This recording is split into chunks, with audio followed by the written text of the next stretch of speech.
Bonjour à tous, bienvenue dans Brand Experience, l'émission dédiée à l'actualité des marques qui créent des expériences remarquables avec Marie Mallet, notre fondatrice de l'agence Move et notre experte. Bonjour Marie. Bonjour Alexandre.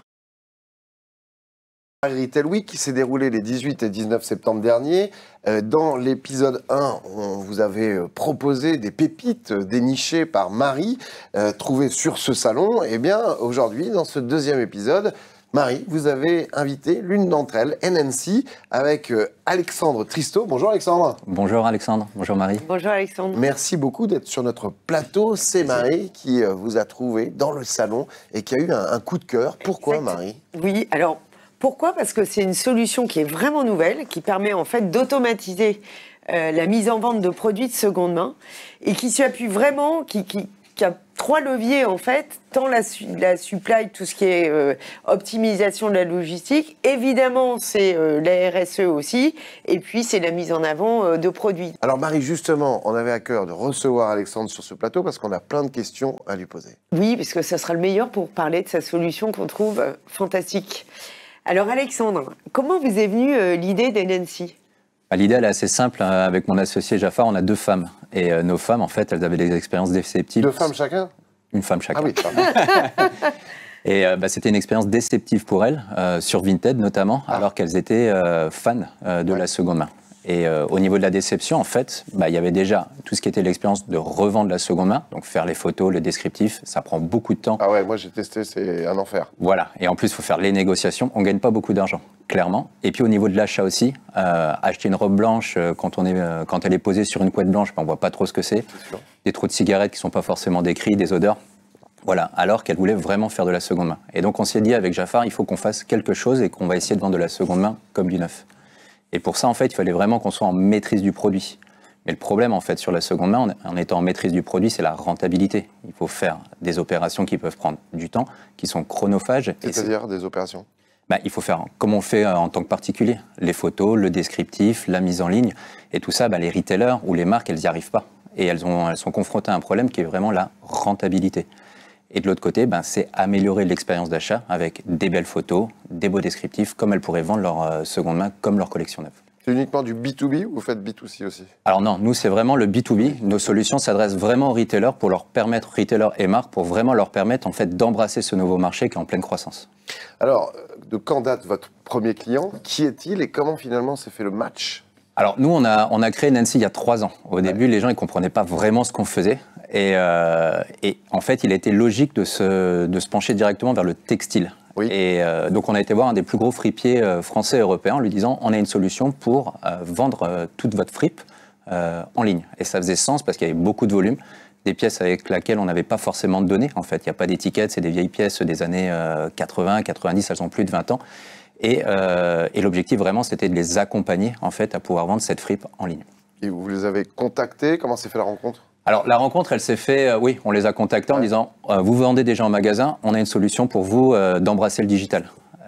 Et au début, donc ils ne comprenaient pas vraiment, puisque eux vraiment c'était le monde de la fripe et le digital c'était quelque chose de tout nouveau pour eux. Et de discussion en discussion, on les a équipés de notre photo studio dans leur entrepôt. Que vous avez développé pour eux? Exactement. Nous, notre solution, c'est vraiment un photo studio qui va être couplé à une plateforme d'intelligence artificielle et qui va permettre de photographier une pièce, la reconnaître, la décrire, et créer sa fiche produit et la mettre en ligne sur n'importe quelle plateforme en moins de 2 minutes avec seulement des opérateurs depuis les magasins ou les entrepôts en fonction de où on veut opérer sa seconde vie. Alors vous avez parlé du fripier, vous avez parlé effectivement de tout ce qui est vêtements. Oui. Mais de quel secteur viennent vos clients aujourd'hui? J'imagine qu'il y en a d'autres. Oui, bien sûr. Nous, comme on l'a dit, on avait commencé à développer nos technologies, parce qu'on a travaillé avec l'Institut français de la mode pour vraiment développer des algorithmes qui répondent à un vrai enjeu business au final.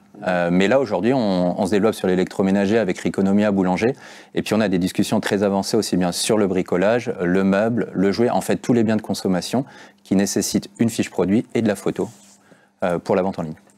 Finalement, NNC, en quoi ça finalement optimise l'expérience client en ligne? Alors, l'expérience client, nous, elle vient du fait qu'on va avoir des photos déjà standardisées. La vente en ligne, ça se passe par des photos. Aujourd'hui, si on reprend l'exemple de Vinted, souvent c'est un portable, on ne sait pas cadrer, etc. Nous, l'objectif, c'était vraiment d'automatiser, tel un photographe, la prise de photos. Donc, on fait aussi bien du cintre que du à plat, du 360, du porté mannequin. On design des photos studio. Et de la photo, donc studio pro. Pro, exactement. Mais qui est dans les entrepôts ou directement dans les magasins pour être au plus proche de la seconde vie. Le deuxième, c'est qu'également grâce à toute notre plateforme d'IA, en fait, on va vraiment s'attaquer au merchandising. C'est-à-dire qu'on va être capable de recréer un descriptif de la pièce avec ou pas l'information qu'on a. Donc grâce à nos IA, on reconnaît les éléments, les caractéristiques de la pièce pour vraiment décrire et sécuriser en fait et rassurer le client. Mais également tout ce qui va être au niveau du merchandising. On va être capable en fait de mieux classer la pièce pour permettre une expérience fluide et une recherche beaucoup plus intuitive. Également, on va pouvoir intégrer du SEO. Qui va permettre de mieux référencer la pièce au niveau de la maille produit, donc de mieux vendre en ligne. Et on va être également capable de faire de la fiche produit pour chaque canal de vente. C'est extraordinaire, Alexandre. Je suis impressionné. Et en point de vente, alors, comment on a parlé de l'expérience en ligne, en point de vente, comment on optimise l'expérience pour le conso finalement avec votre solution? Alors, comme je le mentionnais, nous, on va designer des photos studio qui vont être, on peut l'avoir light et qui va permettre en fait la remise en ligne de seconde main depuis le magasin. Je vais prendre un exemple concret. Je suis une enseigne de bricolage, donc je peux récupérer en fait, mon client va revenir dans mon magasin pour revendre par exemple sa perceuse. Donc je vais lui racheter contre un bon d'achat. Et très rapidement, en fait, à l'arrière-boutique, le vendeur va pouvoir remettre en ligne directement la perceuse sur le site marchand ou d'autres marketplaces en fonction de la stratégie. Mais également, en fait, on génère un identifiant unique de la pièce et qui va permettre en fait de vendre directement aussi la pièce depuis le corner physique du magasin. Ce qui va permettre, en fait, si je suis un nouveau client qui veut racheter cette perceuse, je peux très bien l'acheter en magasin. Donc, quand je vais passer en caisse, ça va décrémenter le stock de cette perceuse sur le digital. Mais je peux également faire du click and collect. Je sais que cette perceuse est à tel endroit, donc je vais la récupérer. Ou également du ship from store, j'envoie directement la perceuse à un autre endroit. Donc on va vraiment avoir de l'omnicanalité grâce à nos solutions. Et ça permet de partager finalement ces stocks de seconde main pour les retailers en quelque sorte. Exactement, parce que les retailers, eux, rachètent la seconde main, donc ils se retrouvent avec des nouveaux stocks, alors qu'eux, ils veulent écouler. Grâce à nos solutions, l'objectif également, c'est d'écouler le plus vite possible cette seconde vie. Vous avez quelques chiffres à nous donner sur la transformation client, justement? Alors, aujourd'hui, le marché il est assez nouveau. Les volumes sont encore assez faibles par rapport au neuf. Par contre, ce qu'il faut vraiment comprendre, c'est qu'il faut vraiment intégrer cette offre de seconde main sur une offre globale. Ça va permettre en fait aux marques, aux retailers déjà de communiquer sur leur durabilité. Ça va également leur permettre de créer du nouveau CRM, d'acquérir de nouveaux clients. Et également, quand ils rachètent les pièces sur un bon d'achat, en général, le bon d'achat va être dépensé 2 voire 3 fois la valeur en magasin. Autre chose aussi, nous on l'a vu sur le digital, d'avoir une fiche produit qui va être standardisée, donc aussi bien des photos, un descriptif complet et la capacité de vendre en multicanal, on est à peu près à 400% de conversion en plus. Ok, pas mal. Marie.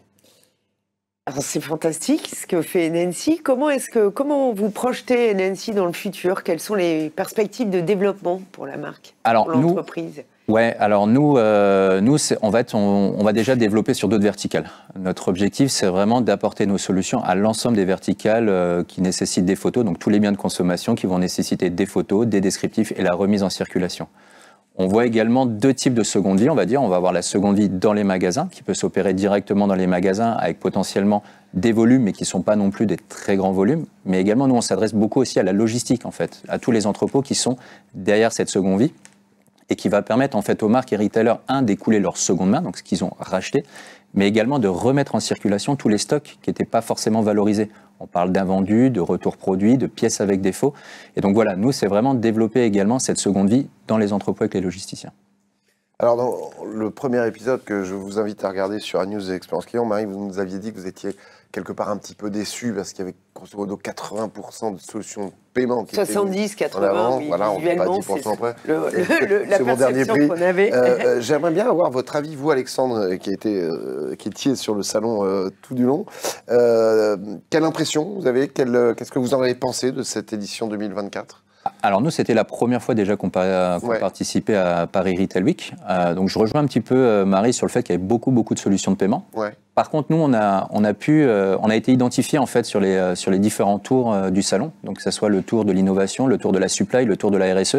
Donc ça nous a permis en fait d'avoir beaucoup de visibilité et être confrontés directement avec les marques et les retailers pour vraiment challenger nos solutions. Parce que notre objectif, c'est vraiment d'apporter des solutions concrètes, aussi bien opérationnelles que business pour la seconde vie. Longue vie à NNC, Alexandre. Merci beaucoup. Comment on peut conclure cette émission, Marie ?